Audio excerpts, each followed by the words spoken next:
rotto la plastica, basta. Una plastica rotta e una vita spezzata. Quella del 26enne Andrea Simeone, ieri poco dopo mezzogiorno sulla pista da cross di Mantova, quando in sella a questa moto dopo un dosso è letteralmente volato contro un albero. Da ieri pomeriggio questa casa a Sernaglia è luogo di dolore immenso ma composto per papà Remo e mamma Susi. Il loro racconto è intenso, ma ci chiedono a telecamere spente. Poi è un susseguirsi di capitoli della vita di Andrea, unico figlio atteso lungamente per 12 anni.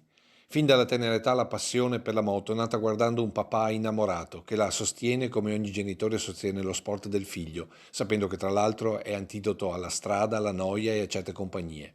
Moto ma anche scuola, fino alla laurea l'anno scorso in ingegneria meccatronica e al primo lavoro a Rovereto, dal quale Andrea tornava a casa ogni fine settimana per la moto e per le sue corse. Per questo papà Remo ci porta nella rimessa dove con la moto ci sono anche i caschi di Andrea con il suo nome di gara. Qual è sopra la mano? Domani,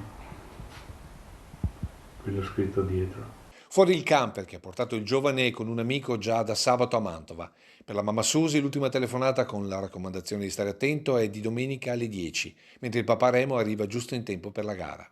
È un circuito che padre e figlio conoscono molto bene, almeno 2 gare all'anno, e dove Remo è nato una seconda volta. 5 anni fa, al termine di una corsa, il suo cuore si era arrestato e solo il pronto intervento dei medici l'aveva strappato alla morte.